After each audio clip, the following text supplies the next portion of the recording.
বাংলাদেশের মানুষ সিমেন্টের মতো মিহি, ঠান্ডা, নরম, পোলায়, কিন্তু তারা যদি গর্জে উঠে তাইলে 5ই আগস্ট তারা ঘটায় ফেলে। এবং আরেকটা 5ই আগস্ট ঘটে যেতে পারে শুধু ইসলামী ব্যাংককে কেন্দ্র করে। গ্রাহকরা জীবন দিবে আপনাদের হাতে, লুটেরাদের হাতে ইসলামী ব্যাংক দেবে না। কোন ধরনের কারচুপি নির্বাচন কমিশনের লোকেরা করবেন তো কিয়ামত পর্যন্ত চাকরির হায়াত এখানে শেষ হয়ে যাবে। হরতাল আওয়ামী লীগের বিরুদ্ধে, চা নাস্তা খাইতেন আওয়ামী লীগের বাড়িতে, যারে দেখতে নারী তার চলন বাঁকা। জামাতকে স্যালুট করেন, জামাতকে সহযোগিতা করেন। জামাত দায়িত্ব পেলে 5 বছরের ভিতরে বাংলাদেশ বদলে যাবে। জামাতে ইসলামী যেটা পারে আপনারা সরকারে গিয়ে ওইটা পারেন না কেন? বলা হয় রাজনীতি মানুষের জন্য, এটা কোথায়? শুধু কথামালার ফুলজড়িতে? এটা কি জনগণের দেখা দরকার না? আপনাদের এমপি অনেক আছে না, কই কোথায় তো দেখলাম না।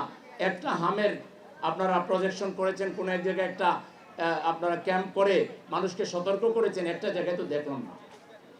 খালি তো নতুন নতুন ইশতেহার দিয়েছেন, বয়ান দাঁড় করাচ্ছেন, বাস্তব জীবনে তো আপনাদেরকে কোনো ভালো কাজের প্রতিকৃতি হিসেবে তো আমরা দেখি না, যেটা জামাত ইসলামী করে। আর জামাত ইসলামী করে হিংসা করেন, এই যে এটার বিরুদ্ধে হিংসা করবেন। যারে দেখতে নারী তার চলন বাঁকা। জামাতকে স্যালুট করেন, জামাতকে সহযোগিতা করেন। জামাত দায়িত্ব পেলে 5 বছরের ভিতরে বাংলাদেশ বদলে যাবে। পেশ করার জন্য আপনারা একবার দিয়ে বিরোধী দলে আসেন, আমাদেরকে দায়িত্ব দেন, আমরা 5 বছর চালানোর পরে আপনারা এইরকম কাজ করে আবার ক্ষমতায় আসবেন। একবার দায়িত্ব দিয়ে দেন না, এবার তো দিছিল জনগণ, আপনারা নিয়ে নিলেন। বহুপক্ষ ষড়যন্ত্রের মাধ্যমে জামাতের নিশ্চিত বিজয়কে আপনারা কেড়ে নিয়েছেন। আর এখন গরম গরম কথা বলেন, আর যাই ইসলামী ব্যাংকের গায়ে হাত তোলেন। ইসলামী ব্যাংক আপনাদের কারোর টাকায় হয় নাই, সরকারের টাকায় হয় নাই। ইসলামী ব্যাংক হয়েছে দেশের জনগণের টাকায়, আর আমাদের কিছু বিদেশি বন্ধু কোম্পানির টাকায়। এই ব্যাংককে যদি দমাতে চান, প্রেসিডেন্ট এরশাদ, স্বৈরাচারী এরশাদ সরকার ঢাকার বুকে গাজীপুরে একটা ইসলামী বিশ্ববিদ্যালয় সহ্য করে নাই, যার ফলে সেটা সে ঝিনাইদহ কুষ্টিয়া পাঠাইছিল। তার মাত্র কয়েকদিনের ভিতরে খাতামা বিল খয়ের সরকারের হয়ে গেছে। সরকারের খাতামা বিল খয়ের হইতে বেশি দিন লাগে নাই। যা করেন করেন, ইসলামের গায়ে হাত তুলবেন না, ইসলাম নিয়ে সিনেমিনি খেলবেন না, তাহলে গ্রাহকরা জীবন দিবে আপনাদের হাতে, লুটেরাদের হাতে ইসলামী ব্যাংক দেবে না। আপনারা রাজি আছেন জীবন দিতে? এই যুব বিভাগী আন্দোলনের নেতৃত্ব দিবে ইনশাআল্লাহ। আপনারা আন্দোলন কাকে বলে, কত প্রকার ও কি কি তা দেখার জন্য প্রস্তুতি নেন। আপনারা তো আন্দোলন দিয়ে সিনেমা দেখতেন, হরতাল দিয়ে ঘরে বসে সিনেমা দেখতেন।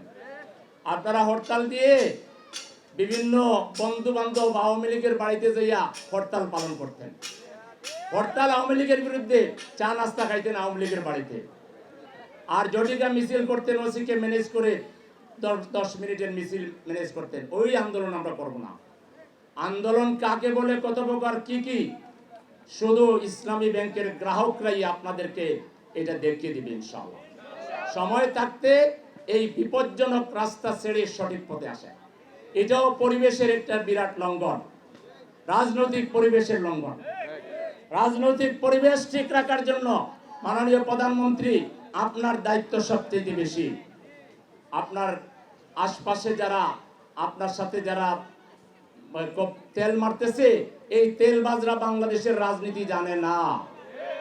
বাংলাদেশের মানুষ সিমেন্টের মতো মিহি, ঠান্ডা, নরম, পোলায়, কিন্তু তারা যদি গর্জে উঠে তাইলে 5ই আগস্ট তারা ঘটায় ফেলে। এবং আরেকটা 5ই আগস্ট ঘটে যেতে পারে শুধু ইসলামী ব্যাংককে কেন্দ্র করে। সেজন্য আমি বলছিলাম পরিবেশের কথা। এই পরিবেশ বলতে গিয়ে রাজনৈতিক পরিবেশে এসে গেল। আরে সামনে সিটি কর্পোরেশন আছে, নির্বাচন আছে। এই নির্বাচনে, জাতীয় নির্বাচনে যে লুটেরা গোষ্ঠী যোগ সাজস করে জনগণের ম্যান্ডেট কেড়ে নিয়েছে, এরা যাতে সামনের নির্বাচনে এই ধরনের কোনো সুযোগ না পায়, তার জন্য আমরা যুব বিভাগকে রেডি করতেছি। ঠিক আছে কিনা?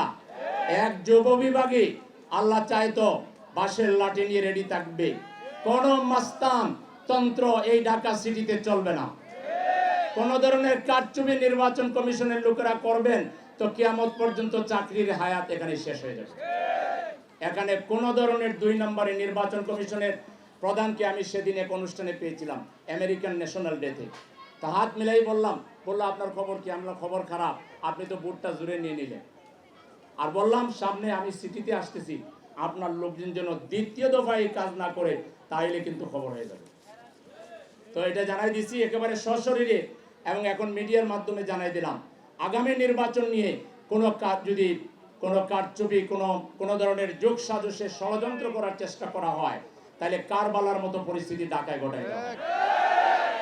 এবং এখানে কোনো ধরনের কোনো কারচুপি এবং কোনো ধরনের কোনো শয়তানি, কোনো ধরনের দখলবাজি, কোনো ধরনের টাকার খেলা এই ঢাকা সিটিতে চলবে না।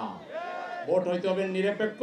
এবং আমি সরকারের কাছে দাবি করছি যে অনতিবিলম্বে সবার আগে স্থানীয় নির্বাচন, মেয়র এবং কাউন্সিলর নির্বাচনের মাধ্যমে ঢাকা সিটি মেয়াদ উত্তীর্ণ হয়েছে অনেক আগে। তো আপনারা আগে গ্রামে যাবেন কেন? গ্রামের ইউনিয়ন চেয়ারম্যানদের তো এখনো মেয়াদ আছে, উপজেলা চেয়ারম্যানদের অনেকেরই মেয়াদ আছে, আগে ওখানে যাবেন কেন? ঢাকার মানুষ আমরা পরিবেশের কারণে আমাদের পরিবেশ দূষণ হচ্ছে, আমরা এখানে নানা অসুখ বিসুখের মধ্যে আমরা পড়ে যাচ্ছি।